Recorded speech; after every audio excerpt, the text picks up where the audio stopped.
চলো আজ তোমাদের দেখাবো আমি কোথায় ওয়ার্কআউট করছি। তা আমি করছি এক দিদিভাইয়ের বাড়িতে, মানে আমাদের গ্রুপেরই।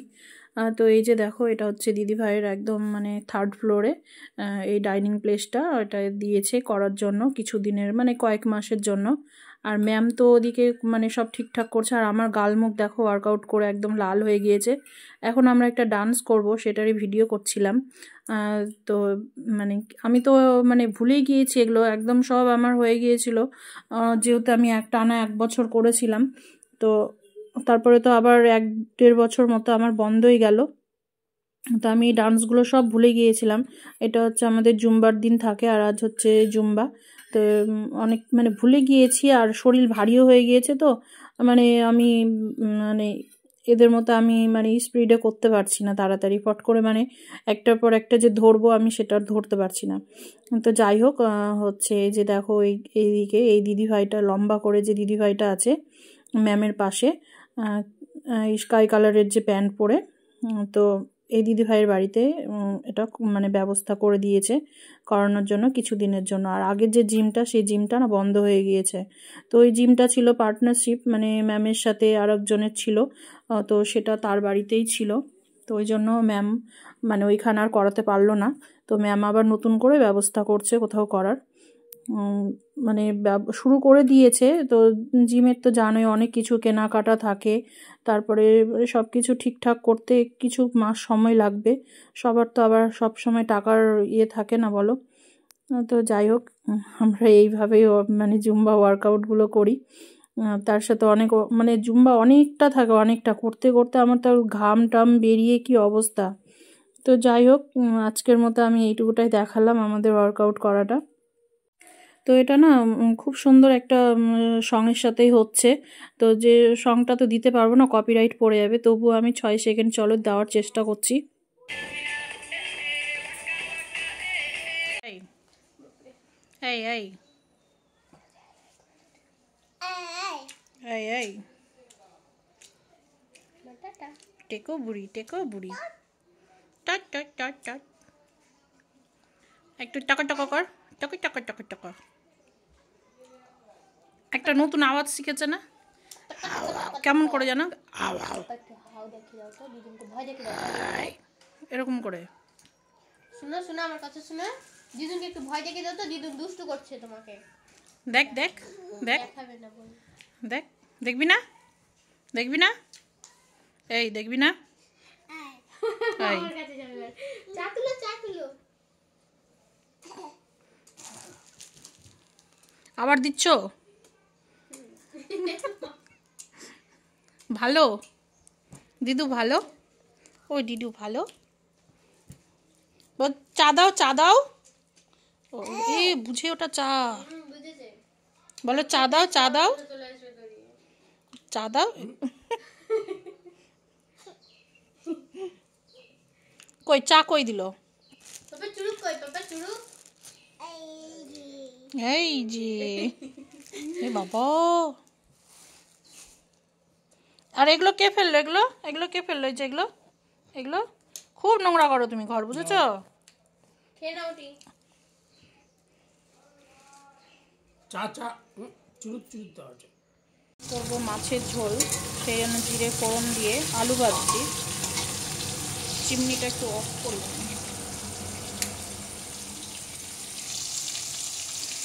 এখানে হচ্ছে দুটো মোচা নিয়ে এসেছিলো, সেই মোচাটা এখন কেটে ধুয়ে সিদ্ধ করছি। মোচা ছাড়াতেও সময় লাগে, মোচা কাটতেও সময় লাগে। এখানে হচ্ছে আমি মাছ ভেজে রেখেছি আর বেগুন। আর আজকে হচ্ছে ওই মাছ দুবেলার করিনি, একবেলার। তো একবেলার করেছি। তো এখানে মাছটা হচ্ছে ওরা সব মানে রাত্রে বিয়ে বাড়ি যাবে, ওই জন্য। আর আমি যাবো কিনা ঠিক নেই কোনো কিছু এখনো। তো এখানে দাদুর মাছ আছে রাত্রে, আর আমার আছে, আর দুপুরে ওদের আছে। আর ওই কটাই ছিল, যে কটা ছিল সেই কটাই করছি রান্না। মানে ওই 7 পিস মাছ ছিল, 7 পিস মাছ রান্না করছি। আর এখানে একটা ভাজা মাছ উঠিয়ে রাখলাম ওর বাবার জন্য। আরে গামলার ইয়ে হয়ে গেল, পড়ে গিয়েছে ফসকে। আর এখানে হচ্ছে আমি একটু জিরে আর শুকনো লঙ্কা কাঁচা লঙ্কা বেটে নিয়েছি, যেটা মাছে দেবো। আজকে কাঁচা জিরে বাটা দিয়েই করছি। আর এখানে আমি পেঁয়াজ কেটে নিয়েছি আর একটু আদা রসুন একটু বেটে নিয়েছি, মোচাতে দেবো সেই জন্য। আর মোচাতে জিরে গুঁড়ো লঙ্কার গুঁড়ো দিয়েই করবো, আর বাটবো না, জিরে আর বাটতে ভালো লাগছে না আমার। আর মোচাতে তো খুব ঝাল দেওয়া যায় না, একটু ঝাল দিলেই ঝাল হয়ে যায়। হচ্ছে মোচা কাটার শাস্তি, দু হাতে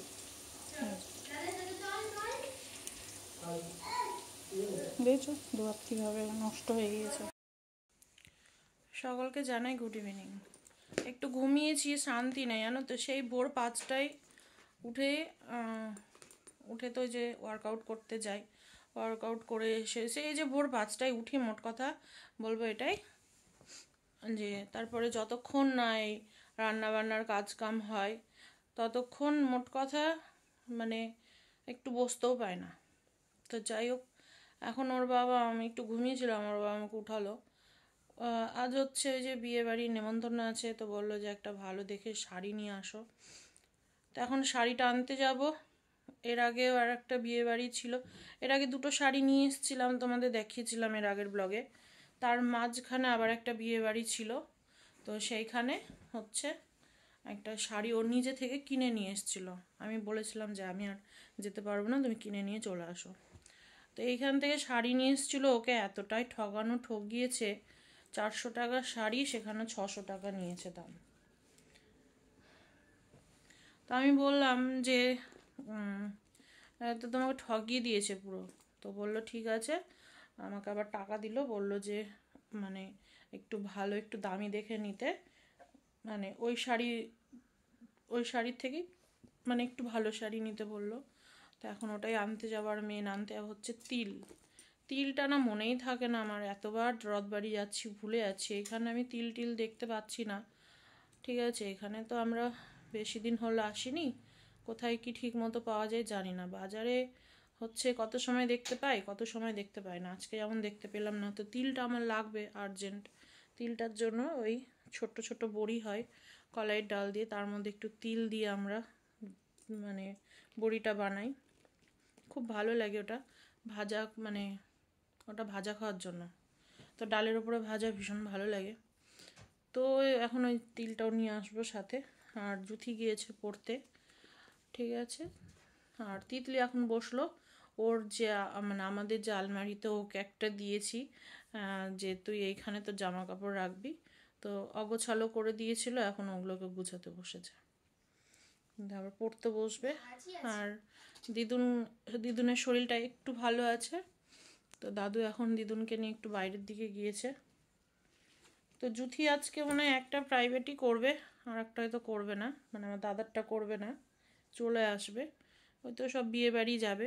তোর বাবা বললো যে আর একটা করে প্রাইভেট করে চলে আসবি, তো বললো কি যে না বাবা আজকে আর মামারটা যাব না, আজকে হচ্ছে চলে আসবো আমি একটা প্রাইভেট করেই। তোর বাবার জোর করেনি কিছু। তো এমনি বলতে হয় না, জুথি প্রচুর পরিশ্রম করছে পড়াশোনার জন্য, মানে মাধ্যমিক আছে তো সামনে। মিথ্যা কথা বলবো না, জান প্রাণ দিয়ে লড়াই করছে। এক বাচ্চাটা ঠিক মতো পড়তে দেয় না, তারপরও বলছে কি মা পুচকিটা যদি না জ্বালাতো তাহলে আমি হয়তো আরও ভালো করার চেষ্টা করতাম। তা আমি বললাম যে তবুও লড়ে যা, লড়াই করে যা, কি করবি এখন এইভাবেই তোকে এগুলোকেই মানিয়ে নিয়ে এইভাবেই চলতে হবে, আর কিছু করার নেই।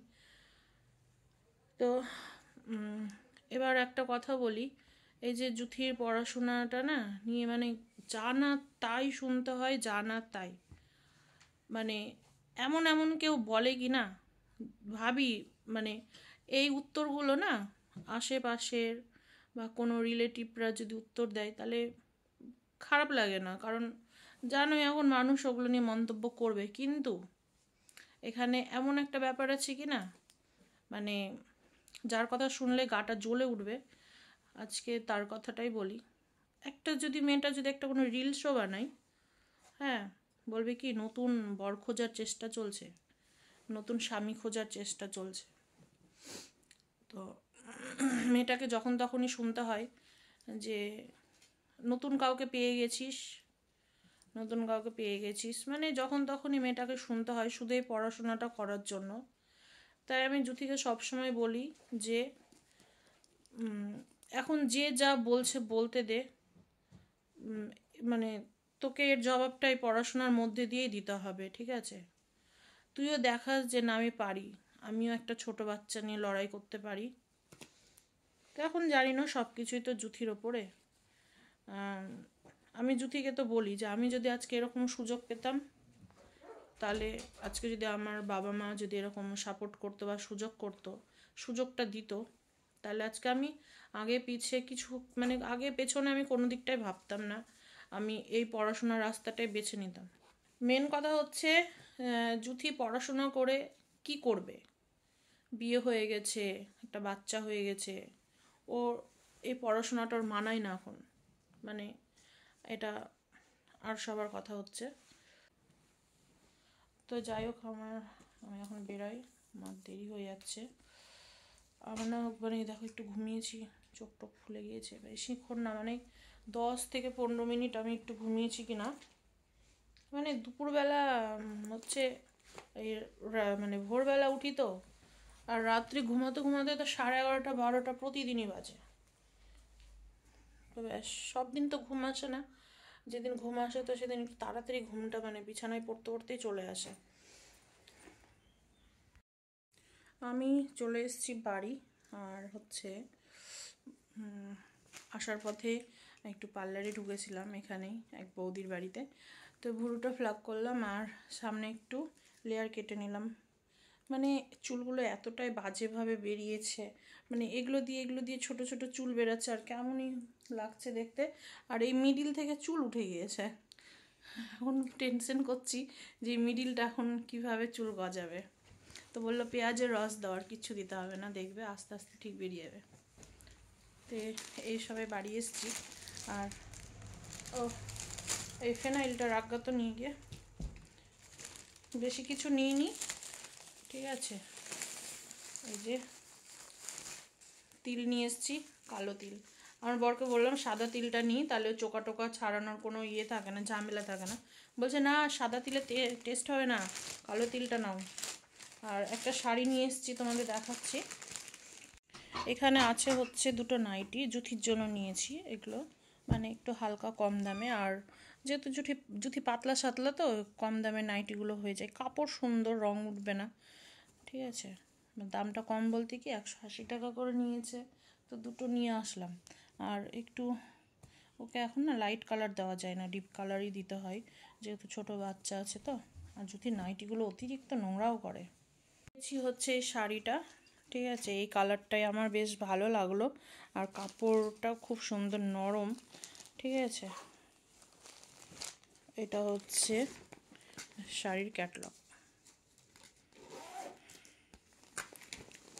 তো এই শাড়িটা দেওয়া হবে এই মাসে, না হলেও মনে হয় চারটে বিয়েবাড়ি হয়ে গিয়েছে, মনে হয় চারটে কি 3টে এরকম হবে, ঠিক আছে? তো আমার তো যেতে ইচ্ছা করে না, তো তবুও দেখি, যদি মনে আমার ঠিক থাকে না, আমার যদি ইচ্ছা হয় তো আমি আবার চলেও যাই, বলা যায় না। যদি ভালো লাগে তাহলে যাবো, নাহলে যাবো না। এখনও তো অনেক সময় আছে, 7টা বাজে কেবল। শাড়ির কালারটা কিন্তু দারুণ, নতুন বউ হিসেবে কালার, আরও কালার ছিল, তোর বাবা বলে এই কালারটাই নাও। ফোন করেছিলাম, আমি বললাম গ্রিন কালারের মধ্যে একটা ছিল, ওটাও দারুণ লাগছিলো দেখতে। তো আমি হয়ে গেছি রেডি, এই যে দেখো রেডি হয়ে গেছি। আর হচ্ছে কি মোটু মোটু লাগছে, বাপ রে বাপ, একদম কি বলবার, এত বাজে লাগছে যে। তো যাই হোক, এখন রেডি হয়ে গিয়েছি, বেরোবো। আর হচ্ছে তিতলি, ওর বাবা আর দিদুন চলে গেল বাইকে, আর এখন আমি আর জ্যোতি যাচ্ছি স্কুটি নিয়ে, ঠিক আছে? তাই ভাবছি শাড়ি পরে স্কুটি চালানো বড়ই বিরক্তকর। আর এই যে জ্যোতি রেডি হয়ে গেছে, শাড়ি পরেছিল, কি তুই শাড়ি টাড়ি পরছিস এগুলো? মনটাই ভেঙে দিল, ওই জন্য খুলেই ফেলে দিলাম শাড়িটা। হ্যাঁ, এখন সব শাড়ি পরে। এখন চুড়িগুলো যেগুলো ঘরে ছিল আর কি, এটা তো এই সবুজ চুড়িটা তো 28 সাইজ, তাই হাতে হয়ে গেছে। আর যেগুলো ছিল ওগুলো 26 সাইজ। ঠিক আছে, হাতে হলোই না, মানে হয়ে যেত কিন্তু না, খোলার সময় ভীষণ কষ্টকর হতো। ওই জন্য আমি আর রিস্ক নিয়ে পরলাম না, থাক এরকমই। আর কিনতে না ইচ্ছে করে না, পরেই থাকে। কোথায় ওই বছরে একটা বিয়ে বাড়ি পাবো। তো চলো, ইয়ে ফ্যান লাইট অফ কর। আমি কিন্তু এরকম করে ধরে রেখেছি, যেরকম করে ধরে রাখি। হ্যাঁ, তাই যে মা এখানে শাড়ি পরে স্কুটি চালাচ্ছে, আর এদিকে এত ঠান্ডা যে কেঁপে যাচ্ছে সমানে। কুয়াশা পড়েছে, দেখছো কতটা, তারপরে এই যে এখানে আসি মা পুচকির পোলিওর জন্য এই জায়গাটাতে। আর ওই যে আগে হচ্ছে বাবা, বুনু আর আমার পুটুস আছে।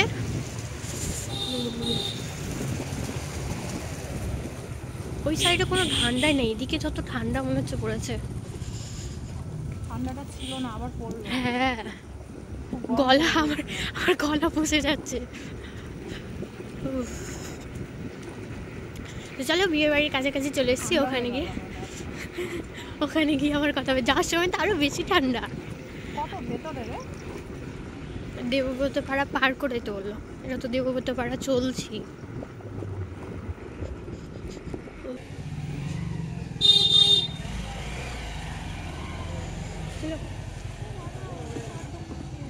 ঢুকিস না, ঢুকিস না।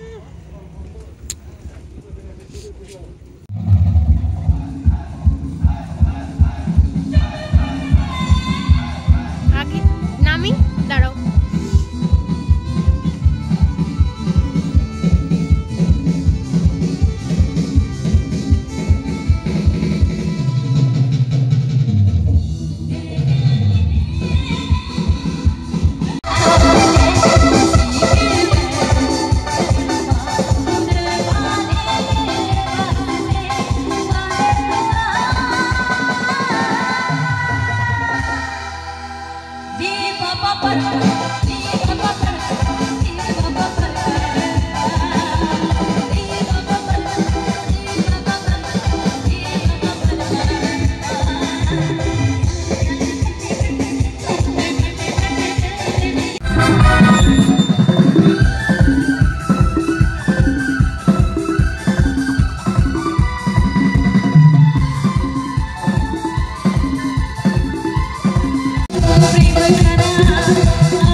থামছে না, ঘুম পাচ্ছে। সেই ভোর 5টায় উঠেছি, এখন বাজে কিন্তু 12:30 বেজে পার হয়ে গিয়েছে। ঠিক আছে, দেরি হতো না তো অনেক তাড়াতাড়ি চলে আসতাম।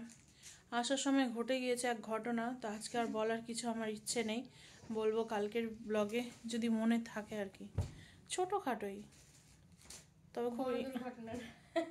খুব ইন্টারেস্টিং ঘটনা। ঠিক আছে, তো চলো ব্লগটা আজকে এখানে শেষ করছি। সবাই ভালো থেকো, সুস্থ থেকো, সাবধানে থেকো। আর আজকের ব্লগটা কেমন লাগলো অবশ্যই আমাকে কমেন্ট করতে ভুলো না। খারাপ লাগলেও বলো, ভালো লাগলেও বলো। তো আজকের মতো tata, bye bye, good night. সবাই ভালো থেকো, সুস্থ থেকো, সাবধানে থেকো, টাটা।